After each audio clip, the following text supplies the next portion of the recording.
Good morning, class. I am Jyoti Yadav with you, and today we will start our third chapter of political science, that is US hegemony in world politics.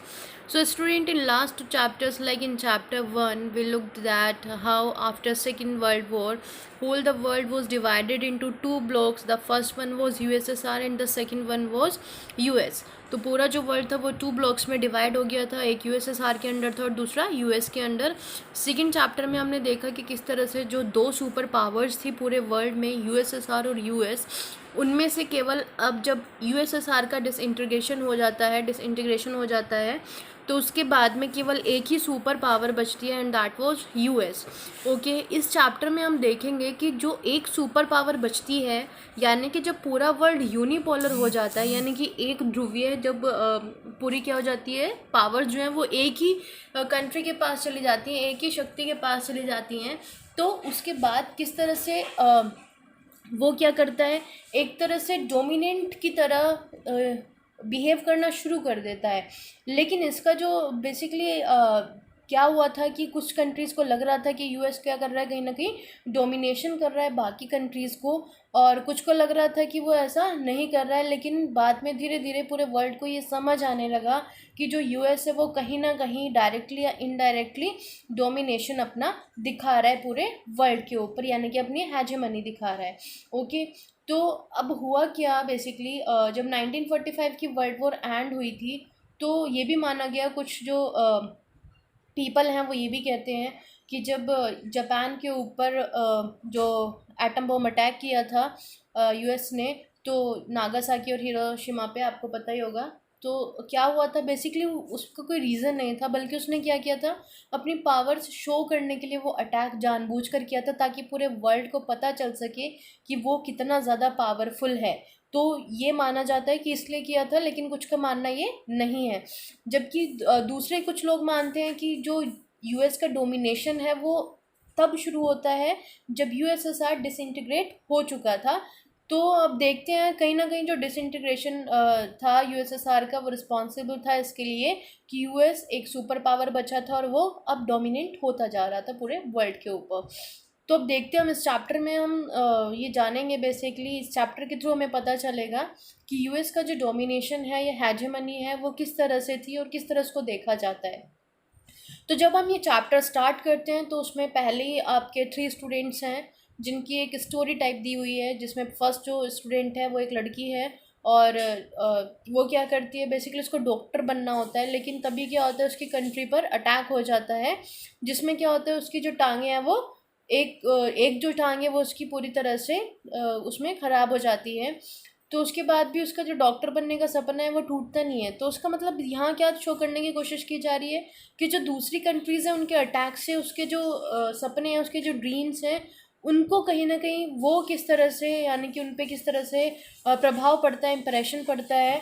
तो ये सारी चीज़ें हैं. Second है आपका जो एक student के एग्जाम्पल है, वो एक छोटा बच्चा है और वो ज़िद करता है अपने पेरेंट्स से कि उसको चर्च जाना होता है, और वो कहता है कि मुझे ब्लू जीन्स ही पहननी है. लेकिन उसकी जो मदर होती हैं वो चिल्लाती हैं उसके ऊपर, वो कहती हैं कि भाई ब्लू जीन्स पहनकर आप चर्च नहीं जा सकते, इससे क्या होगा, पूरी संस्कृति आप ख़राब कर रहे हो.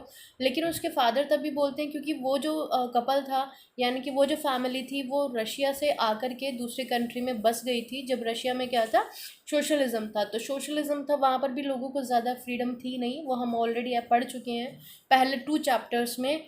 तो उसके फादर उनकी मदर को रियलाइज़ करवाते हैं कि उसको आप ऐसे नहीं डांट सकते हो, क्योंकि जब हम भी छोटे थे तो हम भी किस तरह से ब्लू जीन्सेस पहनने के लिए रशिया में हम भी ज़िद किया करते थे, और हमारा भी ड्रीम हुआ करता था कि हमें भी इस तरह की फ्रीडम दी जाए. थर्ड जो एग्ज़ाम्पल है वो एक बच्चे का जो पेंटर है बहुत अच्छा, और उसको अपना पेंटिंग में ही आगे करियर बनाना होता है. लेकिन उसके जो फादर है वो चाहते हैं कि वो एमबीए करे और उनका जो बिज़नेस है, फैमिली बिज़नेस है, उसको संभाले, क्योंकि उनको लगता है कि वो उस काम को अच्छे से कर सकता है. लेकिन उसका ड्रीम क्या है, उसका ड्रीम है पेंटर बनना. तो ये जो तीनों स्टोरीज़ हैं वो आपको इस चैप्टर की थ्रू समझ आएंगी कि जो तीनों स्टोरीज़ हैं वो क्यों दी गई हैं. ओके, तो इसी के थ्रू हम देखेंगे कि एक तरह से जब कोई कंट्री या फिर कोई पावर क्या करती है, दूसरी पावर के ऊपर अपना कंट्रोल करने की कोशिश करती है, तो उस कंट्री को क्या, उसका बेसिकली उसके ऊपर क्या इम्प्रेशंस पड़ते हैं उसके ओके, तो लेट स्टार्ट आवर चैप्टर। तो हमारा जो फर्स्ट टॉपिक है वो है न्यू वर्ल्ड ऑर्डर।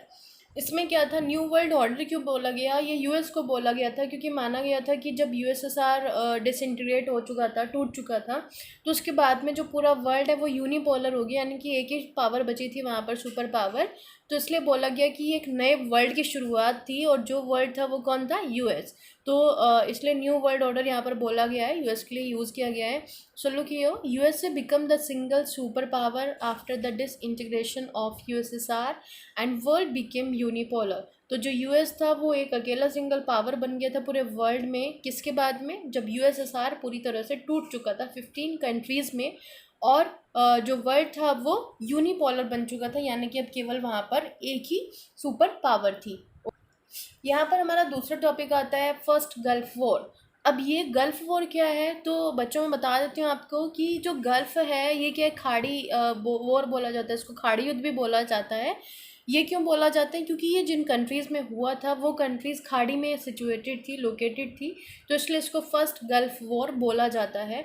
ओके, अब यहाँ पर हुआ क्या था कि जो इराक था उसने अगस्त 1990 में इन्वेड किया था, किसको, कुवैत को। वो चाहता था कि इसको वो पूरा कंट्रोल में कर ले अपने, किसको, कुवैत को, इराक। तो इसी मोटिव के साथ उसने इन्वेड किया था कुवैत को।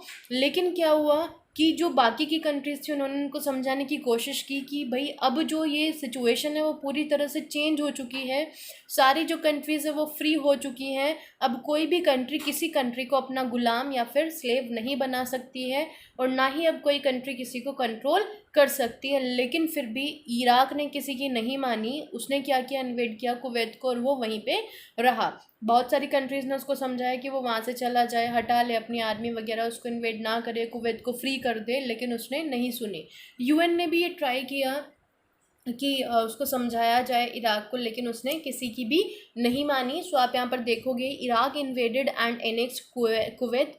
इराक ने इन्वेड किया कुवैत को, उसको एनेक्स करना चाहा। Diplomatic attempts by UN fail to convince Iraq. तो यूएन ने जो कंट्रीज़ थी बाकी की, उन्होंने भी यूएन के थ्रू क्या किया था, उसको बोला था कि भाई हट जाओ वहाँ से, कुवैत से हट जाओ, लेकिन वो जो सारे अटेम्प्ट थे सारी कंट्रीज़ के और यूएन के, वो फेल हो चुके थे, और इराक बिल्कुल नहीं मानने वाला था। उसको लग रहा था कि नहीं, मैं तो बहुत बड़ी पावर हूँ और मैं क्या करूँगा, मैं कुवैत को अपने कंट्रोल में कर लूँगा, जिससे मुझे बहुत ज़्यादा बेनिफिट होगा। ओके, तो यहाँ पर अब हुआ क्या, जब इराक ने किसी की सुनी नहीं, तो अमेरिका ने फिर परमिशन मांगी, किससे, यूएन से, कि भाई अब इराक तो किसी की सुन नहीं रहा है, अब क्या किया जाए। तो अमेरिका ने बोला कि अब मैं क्या करूँ, आप परमिशन दे दो। यूएन क्या था, ये वर्ल्ड ऑर्गेनाइजेशन है, आप पहले भी पढ़ चुके होंगे इसके बारे में। तो यूएन को उसने परमिशन मांगी यूएन से कि भाई आप हमें अटैक की परमिशन दे दीजिए, अब हम केवल कुवैत को इराक के ऊपर अटैक करके ही फ्री करवा सकते हैं। तो जब यूएन को भी कोई रास्ता नज़र नहीं आया, तो उसने भी डिसाइड किया कि ठीक है, कुवैत को लिबरेट कराने के लिए, इनके फ्री करवाने के लिए अब हमें युद्ध करना पड़ेगा। हालांकि ये बहुत ही ज़्यादा डिप्लोमेटिक था कि भाई ऐसे कैसे परमिशन दे दी है यूएन ने अमेरिका को कि आप जाओ और युद्ध कर दो, क्योंकि यूएन का काम जो था मेन वो ये था कि वो वॉर्स को रोके, है ना। लेकिन फिर भी उसने यूएस को क्या किया, परमिशन दी कि ठीक है, आप जाओ इराक के ऊपर आक्रमण कर दो, अटैक कर दो और कुवैत को फ्री करवा लो। लेकिन ये भी माना जाता है कि जब इराक सुन ही नहीं रहा था तो कोई और ऑप्शन बचता ही नहीं था, तो बाय फोर्स ही केवल कुवैत को फ्री करवाया जा सकता था। ओके, तो ये इंसिडेंट हुआ था। तो ये पूरा एक इंसिडेंट था। अब ये आप इंसिडेंट आपको समझ आ गया होगा। अब इसके बाद क्या हुआ, फिर जो अमेरिका है उसने क्या किया, वो सब हम अपनी नेक्स्ट वीडियो में डिस्कस करेंगे। Okay, thank you class.